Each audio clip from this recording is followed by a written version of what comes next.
ನಮಸ್ಕಾರ ಸ್ನೇಹಿತರೆ, welcome back to one more video of AMIS Kannada. So ಎಕಾನಮಿನ ಕಂಟಿನ್ಯೂ ಮಾಡ್ತಿದ್ದೇನೆ. Okay, first things first, thanks for your likes and comments. ತುಂಬಾ likes ಬರ್ತಿದೆ, ತುಂಬಾ ಒಳ್ಳೊಳ್ಳೆ ಕಮೆಂಟ್ಸ್ ಬರ್ತಿದೆ, ನನಗೂ ಫುಲ್ ಜೋಶ್ ಬರ್ತಾ ಇದೆ ಮಾಡ್ಬೇಕಂತ. Thank you. So coming back, ಆಯ್ತಾ.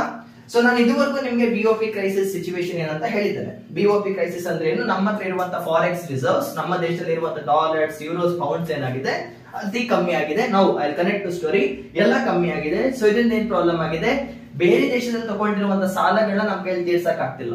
ಬೇರೆ ದೇಶದಲ್ಲಿ ತಗೊಂಡಿರುವಂತಹ ಸಾಲ ನಮ್ ಕೈಯಲ್ಲಿ ತೀರ್ಸಕ್ ಆಗ್ತಿಲ್ಲ. ಜೊತೆಗೆ ಫಾರ್ ಎಕ್ಸಾಂಪಲ್ ಪೆಟ್ರೋಲ್, ಡೀಸೆಲ್ ಏನಿದೆ, ಬೇರೆ ದೇಶದಿಂದ ಬರುವಂತಹ ವಸ್ತುಗಳಿದೆ, ಅದನ್ನ ಖರೀದಿ ಕೂಡ ಮಾಡಕ್ ಆಗ್ತಿಲ್ಲ. ಬಿಕಾಸ್ ನಮ್ಮ ಹತ್ರ ಈಗ ಫಾರೆಕ್ಸ್ ರಿಸರ್ವ್ಸ್ ಕಮ್ಮಿ ಆಗ್ತಾ ಬಂದಿದೆ. ಇದು ನಿಮ್ಗೆ ಹೇಳಿದೆ. ಅಂಡ್ ನಮ್ಮ ಹತ್ರ ಈಗ 14 ದಿನಕ್ಕೆ ಸರಿ ಹೋಗುವಷ್ಟು ಫಾರೆಕ್ಸ್ ರಿಸರ್ವ್ಸ್ ಇದೆ. 14 ಡೇಸ್ಗೆ ಸರಿ ಹೋಗುವಷ್ಟು ಫಾರೆಕ್ಸ್ ರಿಸರ್ವ್ಸ್ ಇದೆ. ಇದನ್ನ ನಿಮ್ ತಲೆಯಲ್ಲಿ ಇಟ್ಕೊಳ್ಳಿ.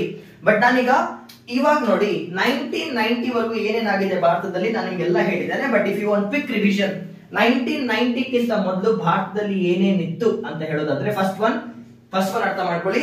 ನಮ್ದು ಸೋಷಿಯಲಿಸ್ಟ್ ಎಕಾನಮಿ, ನಮ್ದು ಮಿಕ್ಸ್ಡ್ ಎಕಾನಮಿ ಫಾರ್ಮೆಟ್ ಅಲ್ಲಿ ಕೆಲಸ ಮಾಡ್ತಿದ್ವಿ. ಎಲ್ಲ ಒಂದು ಹೈಲೈಟ್ ಕೊಟ್ಬಿಡ್ತೇನೆ. ನಮ್ದು ಮಿಕ್ಸ್ ಎಕಾನಮಿ ಫಾರ್ಮಲ್ ಕೆಲಸ ಮಾಡ್ತಿದ್ವಿ. ಮೇಜರ್ ಏನಿತ್ತು, ಗವರ್ನಮೆಂಟ್ ಕಂಪನೀಸ್ ಇತ್ತು, ಪಬ್ಲಿಕ್ ಸೆಕ್ಟರ್ ಯೂನಿಟ್ಸ್ ತುಂಬಾ ಜಾಸ್ತಿ ಇತ್ತು, ಜೊತೆಗೆ ಪ್ರೈವೇಟ್ ಸೆಕ್ಟರ್ ಕೂಡ ಇತ್ತು. ಎರಡು ಗ್ರೂಪ್ ಏನಾ, ಒಂದ್ ನಿಮಿಷ. ಎಸ್, ಪ್ರೈವೇಟ್ ಸೆಕ್ಟರ್ ಕೂಡ ಇತ್ತು. ಬಟ್ ಪ್ರೈವೇಟ್ ಸೆಕ್ಟರ್ ಜೊತೆ ನಮ್ದು ಲೈಸೆನ್ಸ್ ರಾಜ್ ಇತ್ತು. ಲೈಸೆನ್ಸ್ ರಾಜ್ ಅಂದ್ರೆ ಏನು, ನಾವು ತುಂಬಾ ರೆಸ್ಟ್ರಿಕ್ಷನ್ಸ್ ನ ಹಾಕ್ತಿದ್ವಿ. ಪ್ರತಿಯೊಂದನ್ನು ಕೂಡ ಪ್ರೈವೇಟ್ ಕಂಪನೀಸ್ ಬಿಡ್ತಾ ಇರಲಿಲ್ಲ. ಮೆಚುರಿಟಿ ಗ್ರೋತ್ ಏನಿದೆ ಅದು PSUs ಇಂದ ಬರ್ತಿತ್ತು. ಜೊತೆಗೆ ಇಂಪೋರ್ಟ್ ಸಬ್ಸ್ಟಿಟ್ಯೂಷನ್ ನ ಕೂಡ ಇಂಪ್ಲಿಮೆಂಟ್ ಮಾಡಿದ್ವಿ. ಇಂಪೋರ್ಟ್ ಸಬ್ಸ್ಟಿಟ್ಯೂಷನ್ ಅಂದ್ರೆ ಗೊತ್ತಿರುತ್ತೆ, ನಮ್ಮ ದೇಶದಲ್ಲಿ ಉತ್ಪನ್ನ ಆಗುವಂತ ವಸ್ತುಗಳನ್ನ ಉತ್ಪನ್ನ ಮಾಡಿ ಬೇರೆ ದೇಶದಿಂದ ತರಿಸುವಂತದ್ದು ಏನಿದೆ, ಇಂಪೋರ್ಟ್ಸ್ ಏನಿದೆ ಕಮ್ಮಿ ಮಾಡಿ Atmanirbhar Bharat, make in India concept ನ ಇಂಪ್ಲಿಮೆಂಟ್ ಮಾಡ್ತಾ ಇದ್ವಿ. ಇದು ಒಂದ್ ಕಡೆ ಆಯ್ತಾ. ಇನ್ನೊಂದ್ ಕಡೆ ಏನಾಗ್ತಿತ್ತು, ನಮ್ಮ ದೇಶದಲ್ಲಿ ಇನ್ಫ್ಲೇಷನ್ ಕೂಡ ಇತ್ತು. ಇನ್ಫ್ಲೇಷನ್ ಜಾಸ್ತಿ ಆಗ್ತಿತ್ತು. ಇನ್ಫ್ಲೇಷನ್ ಯಾಕೆ ಆಗ್ತಿತ್ತು ಅಂತ ನಿಮ್ಗೆ ಗೊತ್ತಿದೆ. ಇನ್ಫ್ಲೇಷನ್ ಅಂದ್ರೆ ಬೆಲೆಗಳು ಜಾಸ್ತಿ ಆಗ್ತಿದೆ.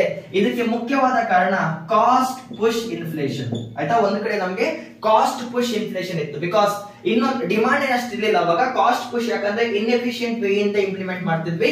ಸೊ 5,000ಕ್ಕೆ ರೆಡಿ ಆಗುವಂತ ವಸ್ತುನ 10,000ಕ್ಕೆ ರೆಡಿ ಮಾಡ್ತಿದ್ವಿ. ಅದಕ್ಕೆ ಏನಾಯ್ತು, ಕಾಸ್ಟ್ ಪುಷ್ ಇನ್ಫ್ಲೇಷನ್ ಇತ್ತು.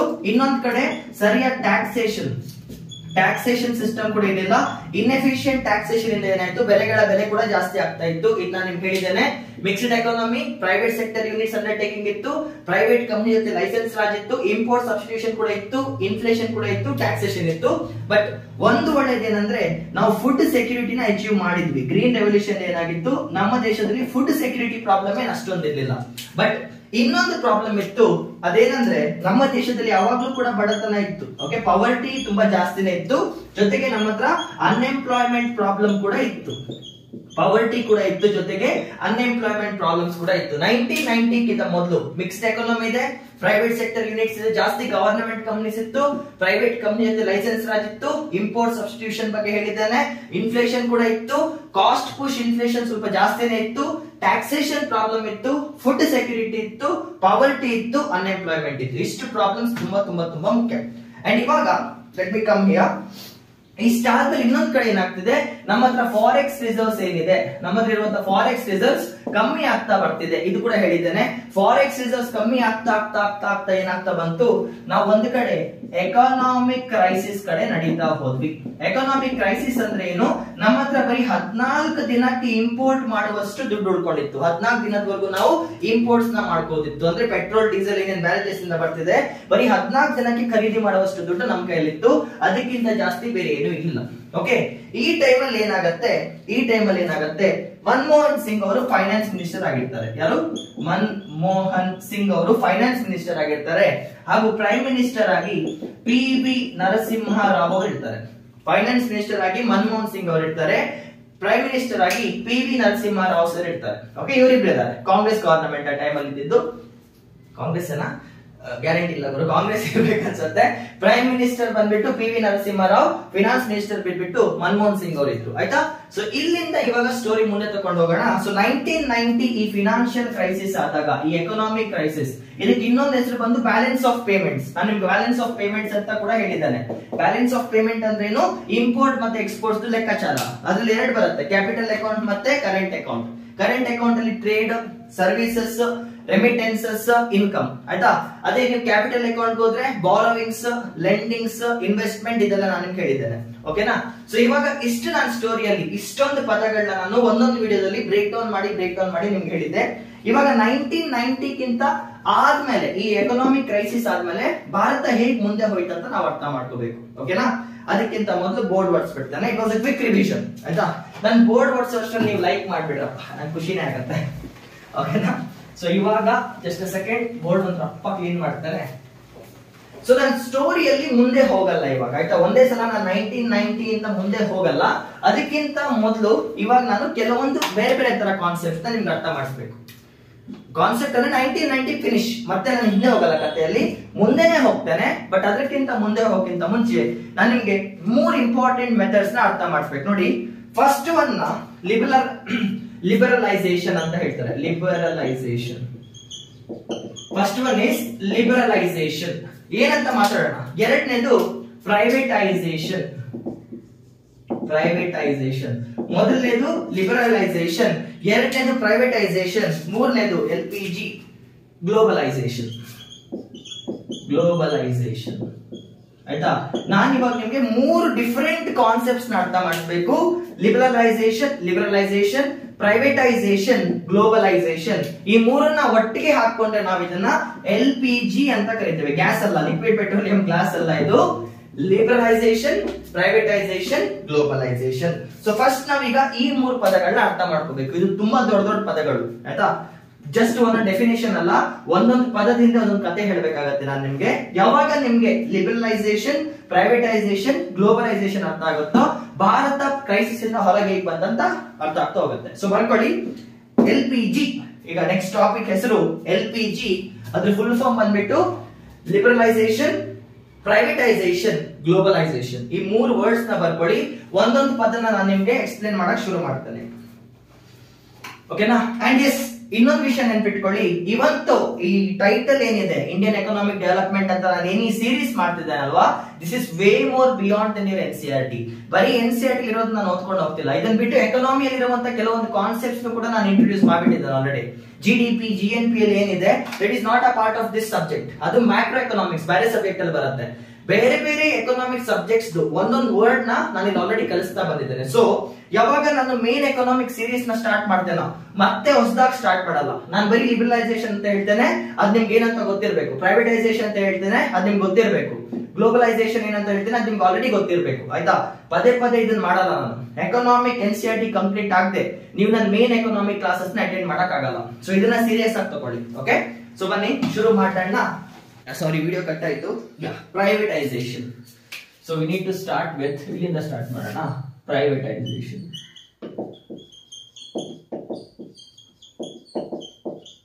ಓಕೆ.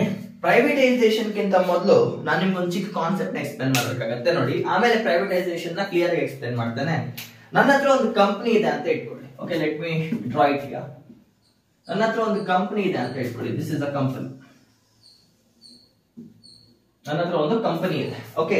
ಪ್ರತಿಯೊಂದು ಕಂಪನಿಯಲ್ಲೂ, for the people who are not familiar with stock markets, stock market ಯಾರಿಗೆ ಗೊತ್ತಿಲ್ಲ ಅವರಿಗೆ ಹೇಳ್ತಾ ಇದ್ದೇನೆ. ಪ್ರತಿಯೊಂದು ಕಂಪನಿಗೂ ಓನರ್ಶಿಪ್ ಇರುತ್ತೆ ಆಯ್ತಾ. ಪ್ರತಿಯೊಂದು ಕಂಪನಿಗೂ ಒಬ್ಬ ಓನರ್ ಇರ್ತಾನೆ. Ownership rights.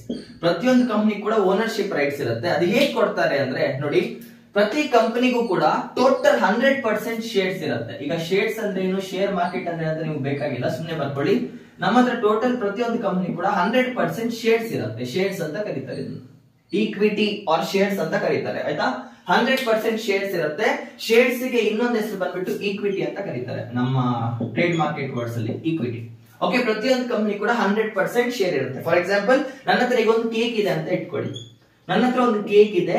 ಈ ಕೇಕ್ ಎಷ್ಟಿದೆ ಅಂದ್ರೆ ಕಂಪ್ಲೀಟ್ ಕೇಕ್ ನನ್ನ ಕೈಯಲ್ಲಿದೆ. 100% ಕೇಕ್ ನನ್ನ ಕೈಯಲ್ಲಿದೆ. ನನ್ನ ಹತ್ರ ಒಂದು ಕೇಕ್ ಇದೆ ಕೈಯಲ್ಲಿ, ಫುಲ್ ಕೇಕ್ ನನ್ನ ಹತ್ರ ಇದೆ ಅಂದ್ರೆ ಏನರ್ಥ, ನನ್ನ ಹತ್ರ ಈ ಕೇಕ್ 100% ರೈಟ್ಸ್ ಇದೆ, 100% ಈಕ್ವಿಟಿ ಇದೆ ಅಂತ ಅರ್ಥ. ಅಂದ್ರೆ ಈ ಟೋಟಲ್ ಕೇಕ್ ಗೆ ನಾನು ಓನರ್.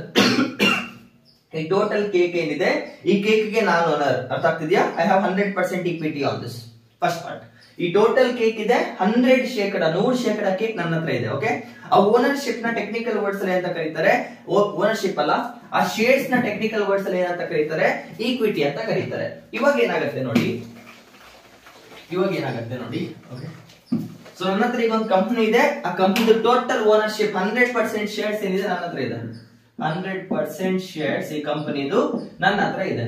ಓಕೆ, ಇವಾಗ ಏನ್ ಮಾಡ್ತೇನೆ ನಾನು ನನ್ನ ಹತ್ರ ಇರುವಂತ ಕೇಕ್ ಏನಿದೆ ಇದರಲ್ಲಿ ನಾನು ಒಂದೊಂದು ಭಾಗನ ಮಾರಕ್ಕೆ ಶುರು ಮಾಡ್ತಾನೆ. ಏನ್ ಮಾಡ್ತಾ ಇದ್ದಾನೆ, ನನ್ನ ಹತ್ರ ಟೋಟಲ್ ಕಂಪನಿ ಇದೆ. ಫಾರ್ ಎಕ್ಸಾಂಪಲ್ ಈ ಕಂಪನಿ ಹೆಸರು ಗೋವಿಂದ ಎಂಟರ್ಪ್ರೈಸಸ್. ಈ ಕಂಪನಿ ನಂದೇ ಅಲ್ವಾ, ಗೋವಿಂದ ಎಂಟರ್ಪ್ರೈಸಸ್. ಸೊ ಈ ಕಂಪನಿಯಲ್ಲಿ ಏನ್ ಮಾಡ್ತಾ ಇದ್ದೇನೆ, ನಾನು ಓನರ್ ಆಗಿ ನನ್ನ ಹತ್ರ ಈ ಕಂಪನಿದು 100% ಶೇರ್ಸ್ ಇದೆ.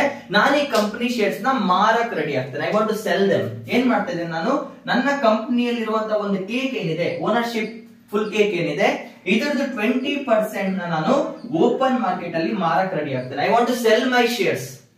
ಜನರಲಿ ಏನಾಗುತ್ತೆ, ನೀವು ನಿಮ್ ಕಂಪನಿ ಶೇರ್ಸ್ ನ ಮಾರಾಟ ಮಾಡಿದ್ರೆ ಇನ್ ರಿಟರ್ನ್ ನಿಮ್ಗೆ ದುಡ್ಡು ಬರುತ್ತೆ. ಅದು ಇವಾಗ ಸದ್ಯಕ್ಕೆ ಬೇಕಾಗಿಲ್ಲ. ನಾನು ಏನ್ ಮಾಡ್ತಾ ಇದ್ದೇನೆ, ಟೋಟಲ್ ನನ್ನ ಹತ್ರ ಒಂದು ಫುಲ್ ಕೇಕ್ ಇತ್ತು, ನನ್ನ ಕಂಪನಿದು ಕಂಪ್ಲೀಟ್ 100% ಶೇರ್ಸ್ ನನ್ನ ಹತ್ರ ಇತ್ತು. ಅದರಲ್ಲಿ 20% ಶೇರ್ಸ್ ನಾನು ಮಾರಕ್ ರೆಡಿ ಆಗ್ತೇನೆ. ಸೊ ಇವಾಗ ಏನಾಗ್ತಿದೆ, ನಾನು ನನ್ನ ಕೈಯಾರೆ being the owner for the first time, ಪ್ರಪ್ರಥಮ ಬಾರಿಗೆ ನನ್ನ ಹತ್ರ ಇರುವಂತಹ ಕಂಪನಿಯ ಶೇರ್ ನಾನು ಮಾರ್ತಾ ಇದ್ದೇನೆ. ಕಾಣ್ತಿದ್ಯಾ? ಸೊ 80% ಶೇಕಡ ಶೇರ್ಸ್ ನಾನು ಮಾರಿದ್ರೆ ನನ್ನ ಹತ್ರ ಏನು 80% ಶೇಕಡ ಮಾತ್ರ ಉಳ್ಕೊಳ್ಳುತ್ತೆ. ನಾನು ಏನ್ ಮಾಡಿದೆ, 20% ಶೇಕಡ ಶೇರ್ಸ್ ನಾನು ಮಾರಿದ್ರೆ ನನ್ನ ಹತ್ರ ಬರೀ 80% ಶೇರ್ಸ್ ಉಳ್ಕೊಳ್ಳುತ್ತೆ. ಆಯ್ತಾ? ಫಾರ್ ದ ಫಸ್ಟ್ ಟೈಮ್ ಅರ್ಥ ಮಾಡ್ಕೊಳ್ಳಿ, ನಾನು ನನ್ನ ಕೇಕಿನ ಒಂದು ಪೀಸ್ ನ, ನನ್ನ ಹತ್ರ ಇರುವಂತ ಕೇಕ್, ಈ ಓನರ್ಶಿಪ್ ಏನಿದೆ ನನ್ನ ಕಂಪನಿದು, ಅದ್ರದ್ದು ಒಂದು ಪೀಸ್ ನ ಫಸ್ಟ್ ಟೈಮ್ ಮಾರಕ್ ಓಪನ್ ಆದ್ರೆ, ಪ್ರಪ್ರಥಮ ಬಾರಿಗೆ ನನ್ನ ಕೇಕ್ ಇಂದ ಒಂದು ಪೀಸ್ ನ ನಾನು ಮಾರಕ್ಕೆ ರೆಡಿ ಆದ್ರೆ ಅದನ್ನ ನಾವು IPO ಅಂತ ಕರಿತೇವೆ. IPO ಅಂದ್ರೆ ಒಬ್ಬ ಓನರ್ ಅಥವಾ ಒಂದು ಕಂಪನಿ ಪ್ರಪ್ರಥಮ ಬಾರಿಗೆ ತಮ್ಮ ಶೇರ್ಸ್ ನ ಮಾರ್ತಾ ಇದ್ರೆ ಅದನ್ನ ನಾವು IPO ಅಂತ ಕರಿತೇವೆ. IPO ಅಂದ್ರೆ ಇನಿಷಿಯಲ್ ಪಬ್ಲಿಕ್ ಆಫರಿಂಗ್ ಅಂತ. IPO ಅಂದ್ರೆ ಇನಿಷಿಯಲ್ ಪಬ್ಲಿಕ್ ಆಫರಿಂಗ್ ಅಂದ್ರೆ ನಾನು ನನ್ನ ಕಂಪನಿ ಶೇರ್ಸ್ ನ ಫಸ್ಟ್ ಟೈಮ್ ಮಾಡ್ತಾ ಇದ್ದೇನೆ ಅಂದಾಗ ಏನಂತ ಕರಿತೇವೆ, ನಾವು ಅದನ್ನ IPO ಅಂತ ಕರಿತೇವೆ. ಇದರಿಂದ ಏನಾಗುತ್ತೆ, ನನ್ನ ಹತ್ರ ಇದ್ದಂತ ಶೇರ್ಸ್ ಕಮ್ಮಿ ಆಗತ್ತೆ, ಬೇರೆ ಶೇರ್ಸ್ ಮಾರಾಟಕ್ಕೆ ಹೋಯ್ತು. ಅರ್ಥ ಆಯ್ತಾ? ನನ್ನ ಹತ್ರ ಪೂರ್ತಿ ಕೇಕ್ ಇತ್ತು, I was the complete owner of all the shares. ಆ ಶೇರ್ಸ್ ಅಲ್ಲಿ 20% ನಾನು ಮಾರ್ತಾ ಇದ್ದೇನೆ, ಓಪನ್ ಮಾರ್ಕೆಟ್ ಅಲ್ಲಿ ಮಾರ್ತಾ ಇದ್ದೇನೆ. ಸೊ ಅದೇನಂತ ಕರೀತಾರೆ, IPO, ಇನಿಷಿಯಲ್ ಪಬ್ಲಿಕ್ ಆಫರಿಂಗ್. ನೆನ್ಪಿಟ್ಕೊಳ್ಳಿ, IPO ಸ್ಪೆಷಾಲಿಟಿ ಏನಂದ್ರೆ ಇಲ್ಲಿ ಡೈರೆಕ್ಟ್ ಕಂಪನಿನೇ ಮಾಡ್ತಾ ಇದೆ, ಕಂಪನಿ ಡೈರೆಕ್ಟ್ ಆಗಿ ಸೆಲ್ ಮಾಡ್ತಿದೆ. ಕಂಪನಿಯಿಂದನೇ ನಿಮ್ಗೆ ಡೈರೆಕ್ಟ್ ಶೇರ್ಸ್ ಸಿಗುತ್ತೆ. ಯಾವ ಕಂಪನಿ ಇರುತ್ತೋ ಅವರೇ ಆ ಶೇರ್ಸ್ ನ ಡೈರೆಕ್ಟ್ ಆಗಿ ಮಾಡ್ತಾ ಇದ್ದಾರೆ, ಬ್ರೋಕರೇಜ್ ಇರಲ್ಲ, ಡೈರೆಕ್ಟ್ ನಾನೇ ಮಾಡ್ತಾ ಇದ್ದೇನೆ. I am opening, being the owner, I am opening my shares for the market. ಅರ್ಥ ಆಯ್ತಾ? ಸೊ ನನ್ನ ಕೈಯಾರೆ ನಾನು ಒಂದು ಕೇಕ್ ಪೀಸ್ ನ ತೆಗೆದು ತಗೊಳ್ಳಪ್ಪ ಮಾರಕ್ ರೆಡಿ ಇದೆ ಅಂತ ಹೇಳ್ತಾ ಇದ್ದೇನೆ. ನಾನು ಓನರ್ ಆಗಿ ನನ್ನ ಕೇಕ್ದು ಒಂದು ಪೀಸ್ ನ ಹಿಂಗ್ ತೆಗೆದು I am ready to sell it ಅಂತ ಹೇಳ್ತಾ ಇದ್ದೇನೆ. ಏನಾಗ್ತದೆ ಇಲ್ಲಿ, IPO ಅಂದ್ರೆ ಡೈರೆಕ್ಟ್ ಕಂಪನಿಯವರೇ ತಮ್ಮ ಶೇರ್ಸ್ ನ ಫಸ್ಟ್ ಟೈಮ್ ಮಾರ್ಕೆಟ್ ಅಲ್ಲಿ ಬಿಟ್ಬಿಡ್ತಾರೆ, ಫಸ್ಟ್ ಟೈಮ್. ಆಯ್ತಾ? ಇದಾದ್ಮೇಲೆ ಏನಾಗುತ್ತೆ, ನನಗೆ 80% ಕೂಡ ತುಂಬಾ ಜಾಸ್ತಿ, ನಾನು ಇನ್ನೂ ಮಾರ್ಬೇಕಂತ ಅನ್ಕೊಳ್ತೇನೆ. 80% ರೈಟ್ಸ್ ಏನಿದೆ ಗೋವಿಂದ ಕಂಪನಿದು, ಇದು ತುಂಬಾ ಜಾಸ್ತಿ ಗುರು, ಇನ್ನೂ ಸ್ವಲ್ಪ ಮಾರೋಣ ಅಂತ. ಅವಾಗ ನಾನು ಏನ್ ಮಾಡ್ತೇನೆ, ಮತ್ತೆ 20% ಎಷ್ಟಾದ್ರೂ ಮಾರ್ಬೋದು, ನಾನು 20 ತಗೊಳ್ತಾ ಇದ್ದೇನೆ, ಮತ್ತೆ ಇನ್ನೊಂದು 20% ಶೇರ್ ನಾನು ಮಾರಕ್ಕೆ ರೆಡಿ ಆಗ್ತೇನೆ. ಮತ್ತೆ ಇನ್ನು 20% ಶೇರ್ಸ್ ನ ಏನ್ ಮಾಡಕ್ ರೆಡಿ ಆಗ್ತೇನೆ, ನಾನು ಮಾರಕ್ಕೆ ರೆಡಿ ಆಗ್ತೇನೆ. ನೆನ್ಪಿಟ್ಕೊಳ್ಳಿ, ಮತ್ತೆ 20% ಶೇರ್ ಕೊಟ್ರೆ, ಮೊದಲು 100% ಇತ್ತು, ಇಲ್ಲಿ 20 ಕೊಟ್ಟೆ 80 ಆಯ್ತು. ಆ 80ರಲ್ಲಿ ಮತ್ತೆ 20 ಮಾಡಿದ್ರೆ ಇವಾಗ ನನ್ನ ಹತ್ರ ಬರೀ 60% ಶೇರ್ಸ್ ಉಳ್ಕೊಳ್ಳುತ್ತೆ. Because total is 100%. ನೆನ್ಪಿಟ್ಕೊಳ್ಳಿ, total shares of any company is 100%, 100%. First 20 ನಾನು ಮಾರಿದ್ದೆ, ಈಗ ನೆಕ್ಸ್ಟ್ 20 ನಾನು ಮಾರ್ತಾ ಇದ್ದೇನೆ. ನೆನ್ಪಿಟ್ಕೊಳ್ಳಿ, ಒಂದು ಪ್ರಪ್ರಥಮ ಬಾರಿಗೆ ಫಸ್ಟ್ ಟೈಮ್ ಯಾವಾಗ ನಾನು ನನ್ನ ಕೇಕ್ ಇಂದ ಒಂದು ಪೀಸ್ ತೆಗೆದು ಕೊಡ್ತೇನೋ, ಫಸ್ಟ್ ಟೈಮ್ ಯಾವಾಗ ನನ್ನ ಕಂಪನಿ ಶೇರ್ಸ್ ಇಂದ ಪ್ರಪ್ರಥಮ ಬಾರಿಗೆ ಮಾಡ್ತೇನೋ ಅದನ್ನ IPO ಅಂತ ಕರೀತಾರೆ. ಪ್ರಪ್ರಥಮ ಬಾರಿಗೆ ಮಾರಿದ್ರೆ ಮಾತ್ರ, if you are selling the piece for the first time, ನಿಮ್ಮ ಕೈಯಲ್ಲಿರೋ ಕೇಕ್ ಇಂದ ಪ್ರಪ್ರಥಮ ಬಾರಿಗೆ ಪೀಸ್ ತೆಗೆದು ಕೊಟ್ರೆ ಮಾತ್ರ IPO. ಇದಾದ್ಮೇಲೆ ಫಸ್ಟ್ ಟೈಮ್ ಆಗೋಯ್ತು, ಬೋಣಿ ಆಗೋಯ್ತು, ಇದನ್ನ ಬೋಣಿ ಅಂತ ಬರ್ಕೊಳ್ಳಿ. ಬೋಣಿ ಓಕೆ, ಇನ್ ಬೋಣಿ ಅಂತ ಬರ್ಕೊಳ್ಳಿ. ಬೋಣಿನ ಐ ಆಮ್ ನಾಟ್ ಶೋರ್. ಆಯ್ತಾ? ಬೋಣಿ. ಅದಾದ್ಮೇಲೆ second time, third time, fourth time, fifth time ಎಷ್ಟು ಪೀಸ್ ಆದ್ರೂ ಕಟ್ ಮಾಡ್ಕೊಡಿ. ಫಸ್ಟ್ ಪೀಸ್ ನ ಮಾರ್ಬೇಕಾದ್ರೆ ಮಾತ್ರ ಅದು IPO. ಅದಾದ್ಮೇಲೆ 2ನೇ ಸಲ, 3ನೇ ಸಲ, 4ನೇ ಸಲ, 5ನೇ ಸಲ, ಎಷ್ಟು ಸಲ ಆದ್ರೂ ತೆಗೆದುಕೊಡಿ. ಅದನ್ನ ನಾವು FPO ಅಂತ ಕರೀತೇವೆ. ಫಸ್ಟ್ ಟೈಮ್ ಮಾರಿದ್ರೆ ಮಾತ್ರ IPO ಆಗತ್ತೆ, ಅದು ಬಿಟ್ಟು ಯಾವಾಗ ಮಾರಿದ್ರು ಕೂಡ FPO ಆಗತ್ತೆ. FPO ಅಂದ್ರೆ follow on public offerings. Follow on public offerings. IPO ಅಂದ್ರೆ ಇನಿಷಿಯಲ್ ಪಬ್ಲಿಕ್ ಆಫರಿಂಗ್ಸ್, ಅದೇ FPO ಅಂದ್ರೆ ಫಾಲೋ ಆನ್ ಪಬ್ಲಿಕ್ ಆಫರಿಂಗ್ಸ್. ಒಂದ್ ನಿಮಿಷ. Yes, follow on public offerings. ಇದರ ಅರ್ಥ ಏನು?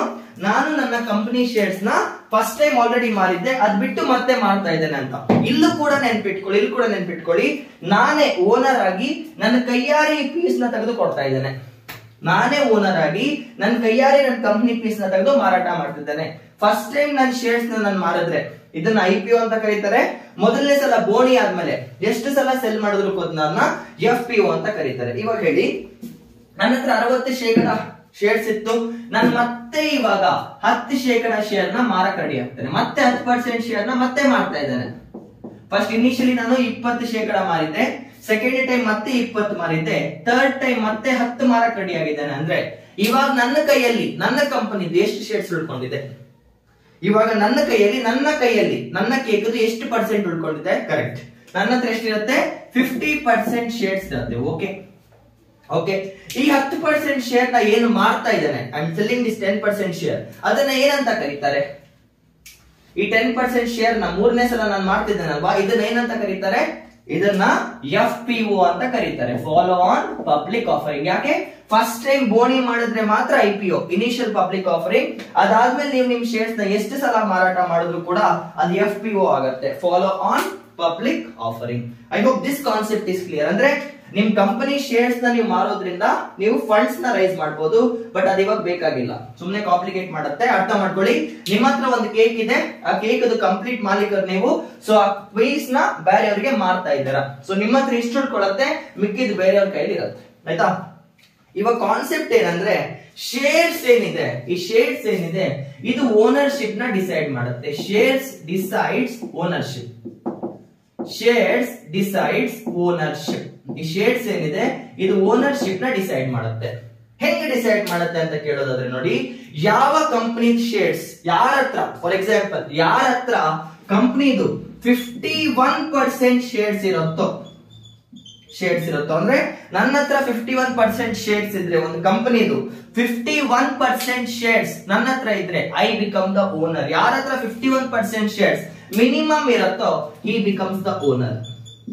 ಯಾರ ಹತ್ರ ಒಂದು ಕಂಪನಿದು 51% ಶೇರ್ ಇರುತ್ತೋ he becomes the owner. So in case ನಿಮ್ಮ ಹತ್ರ ಗೋವಿಂದ ಕಂಪನಿದು 51% ಶೇರ್ಸ್ ಇದ್ರೆ ನೀವು ಈ ಕಂಪನಿ ಓನರ್ ಆಗ್ತೀರಾ. ನನ್ನ ಹತ್ರ ಮಿನಿಮಮ್ 51% ಶೇರ್ಸ್ ಇದ್ರೆ ನಾನು ಓನರ್ ಆಗ್ತೇನೆ. ಸೊ ಯಾರ ಹತ್ರ 51% ಶೇರ್ಸ್ ಇರುತ್ತೋ he becomes the owner of the company. ಅರ್ಥ ಆಯ್ತಾ? ಯಾರ ಹತ್ರ 51% ಶೇರ್ಸ್ ಇರುತ್ತೋ he becomes the owner of the company. So ಇವಾಗ ಏನಾಗುತ್ತೆ, ಕೆಲವೊಂದು ಕಂಪನೀಸ್ 50% ಶೇರ್ಸ್ ಏನಿದೆ ಅದು ಗವರ್ನಮೆಂಟ್ ಹತ್ರ ಇರುತ್ತೆ. ಕೆಲವೊಂದು ಕಂಪನಿದು 51% ಶೇರ್ಸ್ ಏನಿರುತ್ತೆ ಅದು ಗವರ್ನಮೆಂಟ್ ಇದ್ರೆ ಇರುತ್ತೆ, ಗವರ್ನಮೆಂಟ್ ಖರೀದಿ ಮಾಡಿರುತ್ತೆ. ಅಥವಾ ಗವರ್ನಮೆಂಟ್ ಕಂಪನಿದು 51% ಶೇರ್ಸ್ ಗವರ್ನಮೆಂಟ್ ಹತ್ರ ಇದ್ರೆ ಅದನ್ನ ನಾವು ಗವರ್ನಮೆಂಟ್ ಕಂಪನೀಸ್ ಅಂತ ಕರಿತೇವೆ. ಯಾವ ಕಂಪನಿ ಶೇರ್ಸ್ 51% ಗವರ್ನಮೆಂಟ್ ಹತ್ರ ಇರುತ್ತೋ ಅದನ್ನ ನಾವು ಗವರ್ನಮೆಂಟ್ ಕಂಪನೀಸ್ ಅಂತ ಕರಿತೇವೆ. In other words public sector undertaking ಅಂತ ಕೂಡ ಕರೀತಾರೆ. ಗವರ್ನಮೆಂಟ್ ಕಂಪನೀಸ್ ಇನ್ನೊಂದು ಹೆಸರೇನು? Public sector undertakings. Public sector undertakings, ಇದಕ್ಕೆ short form PSUs. So PSUs ಅಂದ್ರೆ ಏನು?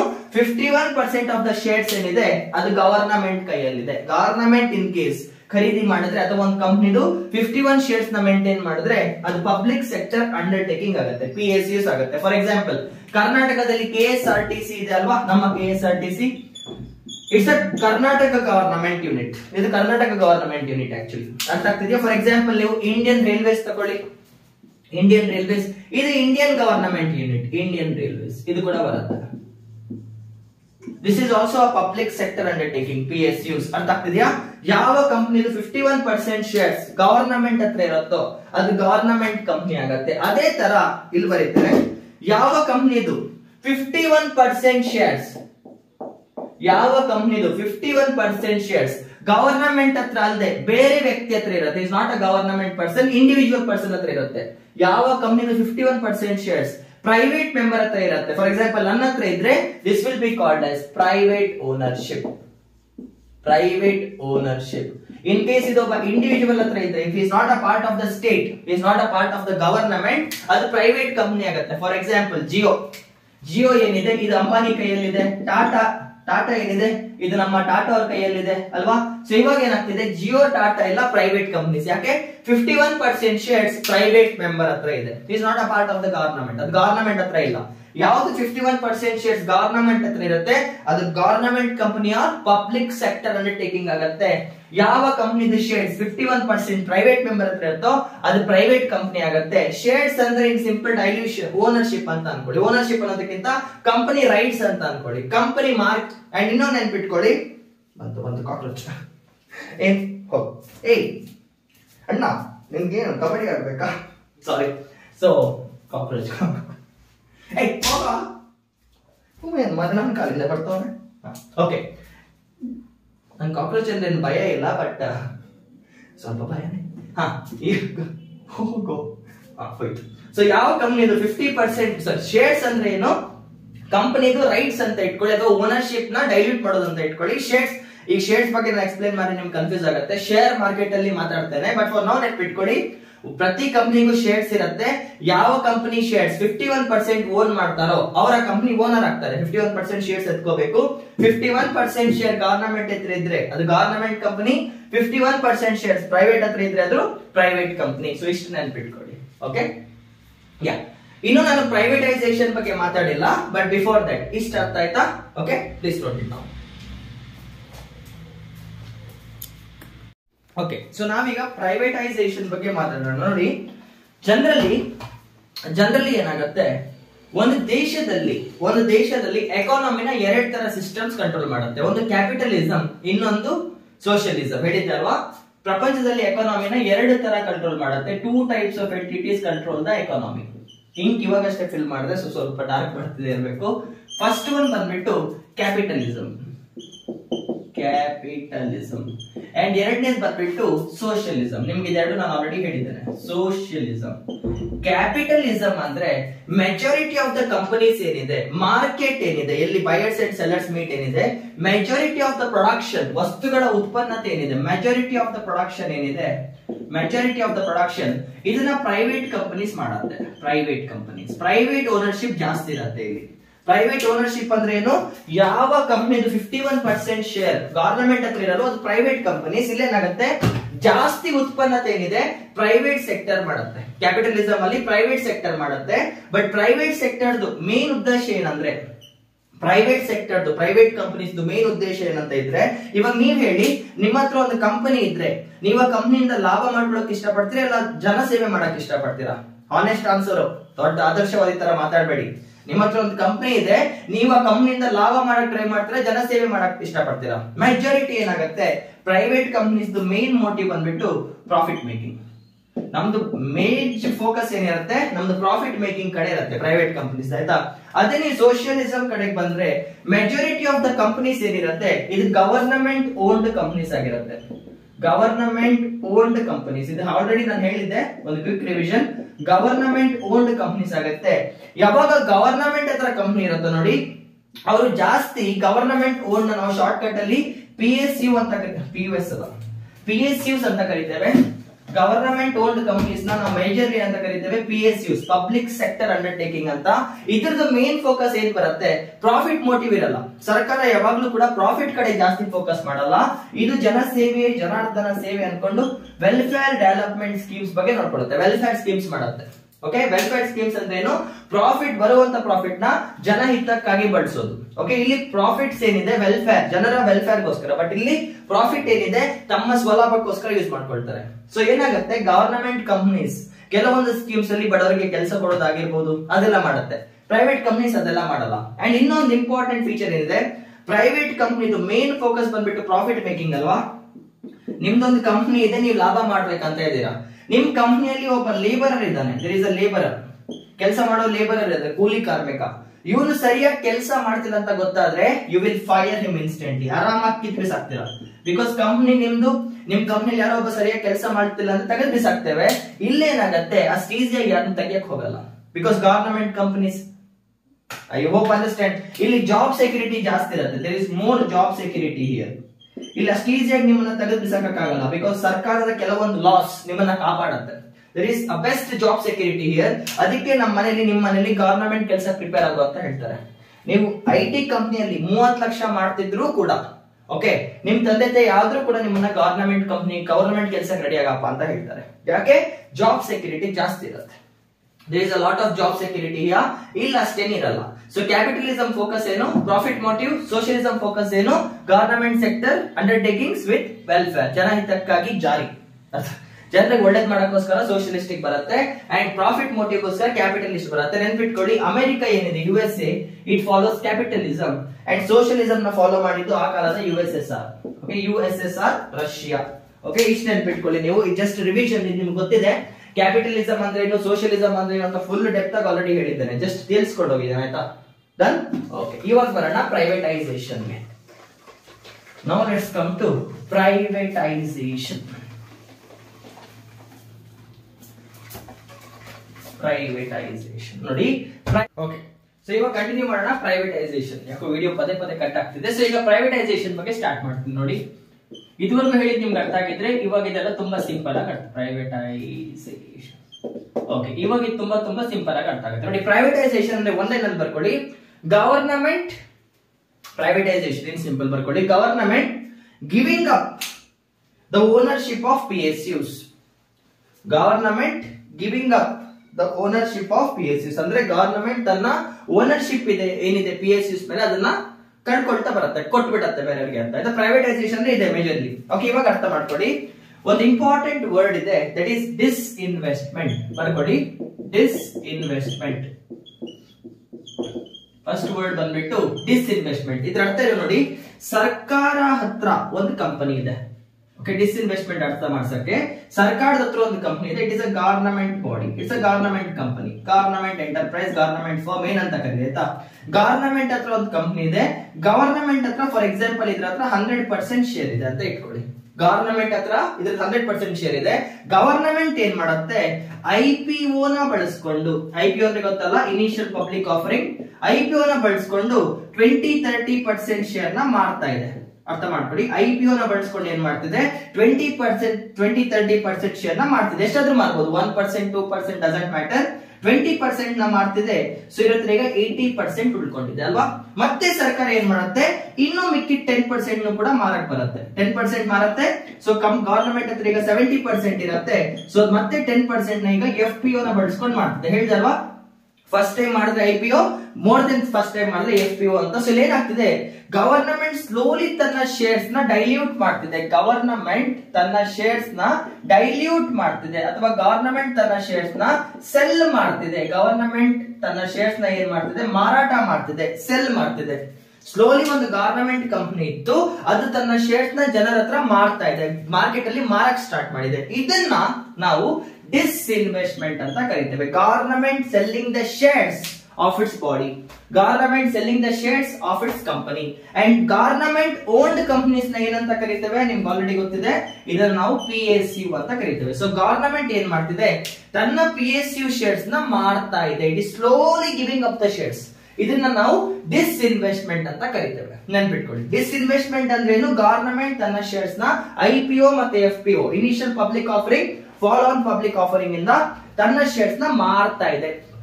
It is slowly giving up it shares. ಇದನ್ನ ನಾವೇನಂತ ಕರಿತೇವೆ, ಡಿಸ್ಇನ್ವೆಸ್ಟ್ಮೆಂಟ್ ಅಂತ ಕರಿತೇವೆ. ಟೆಕ್ನಿಕಲ್ ವರ್ಡ್ ಇದು. ಇದಾದ್ಮೇಲೆ ನೋಡಿ, ಯಾವಾಗ ಗವರ್ನಮೆಂಟ್ ಡಿಸ್ಇನ್ವೆಸ್ಟ್ಮೆಂಟ್ ಮುಖಾಂತರ, ಅರ್ಥ ಮಾಡ್ಕೊಳ್ಳಿ, ಯಾವಾಗ ಗವರ್ನಮೆಂಟ್ ಡಿಸ್ಇನ್ವೆಸ್ಟ್ಮೆಂಟ್ ಮುಖಾಂತರ 51% ಶೇರ್ಸ್ ನ ಮಾರ್ಬಿಡತ್ತೋ, ಓನರ್ಶಿಪ್ ನ ಬಿಟ್ಕೊಡ್ತಾ ಇದೆ. ಯಾವಾಗ ಗವರ್ನಮೆಂಟ್ ಡಿಸ್ಇನ್ವೆಸ್ಟ್ಮೆಂಟ್ ಥ್ರೂ ಪ್ರಕಾರ ತನ್ನ ಕಂಪನಿಯ 51% ಶೇರ್ಸ್ ನ ಮಾರುತ್ತೋ, it is releasing it shares. ನಾನು ಹೇಳಿದಲ್ವಾ, 51% ಶೇರ್ಸ್ ಇದ್ರೆ ಅದು ಗವರ್ನಮೆಂಟ್ ಕಂಪನಿ ಆಗುತ್ತೆ ಅಂತ. ಸೊ ಈ ಗವರ್ನಮೆಂಟ್ ಏನ್ ಮಾಡ್ತಿದೆ, 51% ಶೇರ್ಸ್ ಮಿನಿಮಮ್ ಮಾಡ್ತಾ ಇದೆ. ಸೊ ಗವರ್ನಮೆಂಟ್ ಹತ್ರ ಈಗ ಬರೀ 49 ಶೇರ್ಸ್ ಇದೆ ಅಂತ ಇಟ್ಕೊಳ್ಳಿ, 49%, 49% ಶೇರ್ಸ್ ಇದೆ ಅಂತ ಇಟ್ಕೊಳ್ಳಿ. 51% ಶೇರ್ಸ್ ಹೊರಟೋದ್ರೆ ಕಂಪನಿಯಿಂದ, ಇದು ಪ್ರೈವೇಟ್ ಕಂಪನಿ ಆಗುತ್ತೆ. ಇದೀಗ ಪ್ರೈವೇಟ್ ಕಂಪನಿಯಾಗಿ ಬದಲಾಗುತ್ತೆ. 51% ಶೇರ್ ಗವರ್ನಮೆಂಟ್ ಇದ್ರೆ ಅಲ್ವಾ ಗವರ್ನಮೆಂಟ್ ಕಂಪನಿ. ಇವಾಗ ಏನಾಗ್ತಿದೆ, ಗವರ್ನಮೆಂಟ್ 51% ಶೇರ್ಸ್ ನ ಬಿಟ್ಟು 49% ಇಟ್ಕೊಂಡ್ರೆ, ಎಕ್ಸಾಂಪಲ್ 48, 47, 46 ಏನಾದ್ರು ಇಟ್ಕೋಬಹುದು. ಅಂದ್ರೆ 51% ಗಿಂತ ಕಮ್ಮಿ ಗವರ್ನಮೆಂಟ್ ಇಟ್ಕೊಂಡ್ರೆ ಇವಾಗ ಏನಾಗುತ್ತೆ, ಇದು ಪ್ರೈವೇಟ್ ಕಂಪನಿ ಆಗುತ್ತೆ. ಸೊ ಪ್ರೈವೇಟೈಸೇಷನ್ ಅಂದ್ರೆ government giving up the ownership of PSUs. In simple privatisation ಅಂದ್ರೆ ಏನು, ಗವರ್ನಮೆಂಟ್, ಈ ಗವರ್ನಮೆಂಟ್ ಏನಿದೆ gives up ownership, government gives up ownership. So government ಏನ್ ಮಾಡ್ತಿದೆ, ಕಂಪ್ನಿಗಳಲ್ಲಿ ಇದ್ದಂತ ಅಧಿಕಾರ ಸ್ಲೋಲಿ ಬಿಟ್ಕೊಡ್ತಾ ಬರುತ್ತೆ. ಇದನ್ನ ನಾವು ಪ್ರೈವೇಟೈಸೇಷನ್ ಅಂತ ಕರಿತೇವೆ. ಪ್ರೈವೇಟೈಸೇಷನ್ ಅಂದ್ರೆ ಒಂದು ದೇಶದಲ್ಲಿ ಜಾಸ್ತಿ ಪ್ರೈವೇಟ್ ಕಂಪ್ನೀಸ್ ಬರ್ತಾ ಹೋಗುತ್ತೆ, ಗವರ್ನಮೆಂಟ್ ಕಂಪ್ನೀಸ್ ಕಮ್ಮಿ ಆಗ್ತಾ ಹೋಗುತ್ತೆ. ಇದನ್ನ ನಾವು ಪ್ರೈವೇಟೈಸೇಷನ್ ಅಂತ ಕರಿತೇವೆ. ಪ್ರೈವೇಟೈಸೇಷನ್ ಅಂದ್ರೆ ಏನು, ಫಸ್ಟ್ ಗವರ್ನಮೆಂಟ್ ಡಿಸ್ಇನ್ವೆಸ್ಟ್ಮೆಂಟ್ ಮುಖಾಂತರ ತನ್ನ ಶೇರ್ಸ್ ನ ಮಾರಕ್ ಶುರು ಮಾಡುತ್ತೆ. ಯಾವಾಗ ಅದು ಓನರ್ಶಿಪ್ ಗೆ ಬೇಕಾಗಿರುವಂತ 51% ಶೇರ್ಸ್ ಕೂಡ ಬಿಟ್ಕೊಟ್ಬಿಡುತ್ತೋ ಸ್ಲೋಲಿ ಅದೀಗ ಪ್ರೈವೇಟ್ ಕಂಪನಿಯಾಗಿ ಬದಲಾಗ್ತಿದೆ. ಸೊ ಸರ್ಕಾರ ತನ್ನ ಹತ್ರ ಒಂದು 1000-2000 ಕಂಪನಿಗಳಿದ್ರೆ, 1000-2000 ಕಂಪನಿಗಳಿದ್ರೆ ಸ್ಲೋಲಿ ಕಂಪನಿಗಳನ್ನ ಪ್ರೈವೇಟ್ ಕಂಪನಿಗಳಾಗಿ ಬದಲಾವಣೆ ಮಾಡ್ತಾ ಹೋದ್ರೆ, ಅಂದ್ರೆ ಡಿಸ್ಇನ್ವೆಸ್ಟ್ಮೆಂಟ್ ಥ್ರೂ ಮುಖಾಂತರ ಶೇರ್ಸ್ ನ ಮಾರ್ಕೊಂಡು ಸ್ಲೋಲಿ ಗವರ್ನಮೆಂಟ್ 51% ಶೇರ್ಸ್ ನ ಬಿಟ್ಕೊಡ್ತಾ ಹೋದ್ರೆ ಅವಾಗ ಏನಾಗ್ತಿದೆ, ಗವರ್ನಮೆಂಟ್ ಕಂಪನಿ ಪ್ರೈವೇಟ್ ಕಂಪನಿಯಾಗಿ ಬದಲಾಗ್ತಾ ಇದೆ. ಗವರ್ನಮೆಂಟ್ ಕಂಪನಿ ಏನ್ ಮಾಡ್ತಿದೆ, ಪ್ರೈವೇಟ್ ಕಂಪನಿಯಾಗಿ ಬದಲಾಗ್ತಾ ಇದೆ. ಈ ಪ್ರೊಸೆಸ್ ನಾವು ಪ್ರೈವೇಟೈಸೇಷನ್ ಅಂತ ಕರಿತೇವೆ. ಪ್ರೈವೇಟೈಸೇಷನ್ ಅಂದ್ರೆ ಏನು, government slowly giving up it's ownership. Slowly ಒಂದು ದೇಶದಲ್ಲಿ ಜಾಸ್ತಿ ಪ್ರೈವೇಟ್ ಕಂಪನೀಸ್ ಬರ್ತಾ ಹೋಗುತ್ತೆ, ಗವರ್ನಮೆಂಟ್ ಕಂಪನಿ ಸಂಖ್ಯೆಗಳು ಆದಷ್ಟು ಕಮ್ಮಿ ಆಗ್ತಾ ಹೋಗುತ್ತೆ. ನೋಡಿ 1950s ಇಂದ ಹಿಡಿದು 1990 ವರೆಗೂ, 1950ರಿಂದ ಹಿಡಿದು 1990ರವರೆಗೆ ಆಲ್ಮೋಸ್ಟ್ ಭಾರತದಲ್ಲಿ ಮೆಜಾರಿಟಿ PSU ಡಾಮಿನೆನ್ಸ್ ಇತ್ತು. ಸಿಕ್ಕಾಪಟ್ಟೆ PSUs ಇತ್ತು. ಪ್ರೈವೇಟ್ ಕಂಪನೀಸ್ಗೆ ಅಷ್ಟು ಅವಕಾಶನೇ ಇದ್ದಿಲ್ಲ. ಅದನ್ನ ಮುಂದೆ ಮಾತಾಡ್ತೇನೆ. ಫಾರ್ ನೌ ಅರ್ಥ ಮಾಡ್ಕೊಳ್ಳಿ, when was the era of PSUs. ಇಂಡಿಯಾದಲ್ಲಿ ಯಾವಾಗ ಜಾಸ್ತಿ PSUs ಇತ್ತು, ಜಾಸ್ತಿ ಗವರ್ನಮೆಂಟ್ ಆಫೀಸಸ್ ಇತ್ತು, ಆಫೀಸಸ್ ಅಲ್ಲ, ಜಾಸ್ತಿ ಗವರ್ನಮೆಂಟ್ ಫ್ಯಾಕ್ಟರೀಸ್ ಇತ್ತು ಅಂತ ಕೇಳಿದ್ರೆ it is before 1990. Majority of the PSUs ಏನಿದೆ, ಮೆಜಾರಿಟಿ ಆಫ್ ದ ಪ್ರೊಡಕ್ಷನ್ ಏನಿತ್ತು, ಕಂಪನೀಸ್ ಏನಿತ್ತು, ಅದು ಗವರ್ನಮೆಂಟ್ ಕೈಯಲ್ಲಿತ್ತು. ಸೊ ಪ್ರೈವೇಟೈಸೇಷನ್ ಅಂದ್ರೇನು, ಗವರ್ನಮೆಂಟ್ ಫಸ್ಟ್ IPO ಮತ್ತೆ FPO ನ ಬಳಸ್ಕೊಂಡು ಡಿಸ್ಇನ್ವೆಸ್ಟ್ಮೆಂಟ್ ಮಾಡುತ್ತೆ. ಡಿಸ್ಇನ್ವೆಸ್ಟ್ಮೆಂಟ್ ಅಂದ್ರೇನು, ಗವರ್ನಮೆಂಟ್ ತನ್ನ ಶೇರ್ಸ್ ನ ಡೈಲ್ಯೂಟ್ ಮಾಡ್ತಾ ಬರುತ್ತೆ, ಗವರ್ನಮೆಂಟ್ ತನ್ನ ಶೇರ್ಸ್ ನ ಮಾರ್ತಾ ಬರುತ್ತೆ. ಯಾವಾಗ ಗವರ್ನಮೆಂಟ್ ಓನರ್ಶಿಪ್ ಗೆ ಬೇಕಾಗಿರುವಂತ 51% ಶೇರ್ಸ್ ನು ಬಿಟ್ಟು ಬಿಡತ್ತೋ, ಯಾವಾಗ ಗವರ್ನಮೆಂಟ್ ಓನರ್ಶಿಪ್ ಗೆ ಬೇಕಾಗಿರುವಂತ 51% ಶೇರ್ಸ್ ನು ಕೂಡ ಮಾರ್ಬಿಡತ್ತೋ, ಅದಕ್ಕಿಂತ ಕಮ್ಮಿ ಇಟ್ಕೊಳಕ್ ಶುರು ಮಾಡುತ್ತೋ, ಅದು ಪ್ರೈವೇಟ್ ಕಂಪನಿಯಾಗಿ ಬದಲಾಗುತ್ತೆ. ಗವರ್ನಮೆಂಟ್ ಈ ಪ್ರೊಸೆಸ್ ನ, ಈ ಕಂಪ್ಲೀಟ್ ಪ್ರೊಸೆಸ್ ನ ನಾವು ಪ್ರೈವೇಟೈಸೇಷನ್ ಅಂತ ಕರಿತೇವೆ. ಈ ಕಂಪ್ಲೀಟ್ ಪ್ರೊಸೆಸ್ ನ ನಾವು ಪ್ರೈವೇಟೈಸೇಷನ್ ಅಂತ ಕರಿತೇವೆ. ಇಲ್ಲಿಂದ ಸ್ಟಾರ್ಟ್ ಆಗುತ್ತೆ, ಗವರ್ನಮೆಂಟ್ ಕಂಪನಿ ಇದೆ, ತನ್ನ ಶೇರ್ಸ್ ನ ಡಿಸ್ಇನ್ವೆಸ್ಟ್ಮೆಂಟ್ ಥ್ರೂ ಮಾಡ್ತಾ ಇದೆ, ಮಾಡ್ತಾ ಮಾಡ್ತಾ ಮಾಡ್ತಾ ಮಾಡ್ತಾ ಓನರ್ಶಿಪ್ ಗೆ ಬೇಕಾಗಿರುವಂತ 51% ಶೇರ್ ನ ಕೂಡ ಬಿಟ್ಬಿಟ್ರೆ ಅದು ಪ್ರೈವೇಟ್ ಕಂಪನಿಯಾಗಿ ಬದಲಾಗುತ್ತೆ. ಇದನ್ನ ನಾವು ಪ್ರೈವೇಟೈಸೇಷನ್ ಅಂತ ಕರಿತೇವೆ. ಸರ್ಕಾರ ತನ್ನ ಸಕಲ ಕಂಪನಿಗಳಲ್ಲಿ ಹಿಂಗೆ ಮಾಡ್ಕೊಳ್ತಾ ಬರುತ್ತೆ. This is how it goes. ಆಯ್ತಾ, ಇದನ್ನು ನಾವೇನಂತ ಕರಿತೇವೆ, ಪ್ರೈವೇಟೈಸೇಷನ್ ಅಂತ ಕರಿತೇವೆ. I hope this is clear. Privatisation ಆಯ್ತಾ. ಸೊ LPG ಅಲ್ಲಿ ಮೊದಲನೇ ಪದ ಅಲ್ಲ ಇದು, ಮಿಡಲ್ ಪದ ಇದು ಲಿಬರಲೈಸೇಷನ್, ಸಾರಿ ಮಿಡಲ್ ಪದ ಇದು ಪ್ರೈವೇಟೈಸೇಷನ್. ಇನ್ನು L ಮತ್ತೆ G ನ ನಾವೀಗ ಕಲಿಬೇಕು. ಸೊ ನೆಕ್ಸ್ಟ್ ವಿಡಿಯೋದಲ್ಲಿ ನಾನು L ಮತ್ತೆ G ನ ಕೂಡ ಹೇಳ್ತೇನೆ, ಒಂದೇ ವಿಡಿಯೋದಲ್ಲಿ ಹೇಳ್ತೇನೆ. ನೋಡಿ, ಪ್ರೈವೇಟೈಸೇಷನ್ ನಿಮ್ಗೆ ಚೆನ್ನಾಗಿ ಅರ್ಥ ಆಗ್ಬೇಕು. ಲಿಬರಲೈಸೇಷನ್ ಮತ್ತೆ ಗ್ಲೋಬಲೈಸೇಷನ್ ಅರ್ಥ ಆದ್ರೆ ನಿಮ್ಗೆ LPG ಫೌಂಡೇಶನ್ ಸಿಗುತ್ತೆ. Because it is NCERT, full depth ಆಗಿ ನೋಡಿಯಲ್ಲ ನಾನು. LPG ಫೌಂಡೇಶನ್ ಸಿಗುತ್ತೆ, ಅದಾದ್ಮೇಲೆ ನಾವು ಮುಂದೆ ಹೋಗ್ತಾ ಹೋಗ್ಬೋದು ಕಥೆಯಲ್ಲಿ. ಆಯ್ತಾ, ಸೊ ಪ್ಲೀಸ್ ಇದನ್ನ ಕರೆಕ್ಟ್ ಆಗಿ ಪ್ರಾಕ್ಟೀಸ್ ಮಾಡ್ಕೊಳ್ಳಿ. ಸೊ ನೆಕ್ಸ್ಟ್ ವಿಡಿಯೋ ಈಗ ಅಪ್ಲೋಡ್ ಮಾಡ್ತೇನೆ, ಲಿಬರಲೈಸೇಷನ್ ಮತ್ತೆ globalisation. And one more thing, ನನ್ನ ವಿಡಿಯೋಸ್ ನ ನೀವು ನೋಡೋದಾದ್ರೆ ಮಿಡಲ್ ಅಲ್ಲಿ ನೋಡಕ್ ಹೋಗ್ಬೇಡಿ. ನೀವು ಇನ್ ಕೇಸ್ ಈಗ ಸಡನ್ ಆಗಿ 7th video 8th video start ಮಾಡಿದ್ರೆ ಮಣ್ಣು ಅರ್ಥ ಆಗಲ್ಲ. ಫಸ್ಟ್ ವಿಡಿಯೋ ಇಂದಾನೆ ಬರ್ಬೇಕು. It's a flow. ಬಿಕಾಸ್ ನಾನು ಕೆಲವೊಂದು ವರ್ಡ್ಸ್ ನ ಇಲ್ಲಿ ಪದೇ ಪದೇ ರಿಪೀಟ್ ಮಾಡ್ತಿರಲ್ಲ. ಸೊ ಫಸ್ಟ್ ವಿಡಿಯೋ ಇಂದ, ಸೆಂಟರ್ ಇಂದ ಜಾಯ್ನ್ ಆಗ್ಬೇಡಿ ನನ್ನ ಕೋರ್ಸ್ಗೆ. ಫಸ್ಟ್ ವಿಡಿಯೋ ಇಂದಾನೆ ಸ್ಟಾರ್ಟ್ ಮಾಡ್ಕೊಂಡು ಬರ್ಬೇಕು to make best use of it. ಓಕೆನಾ? ಜೈ.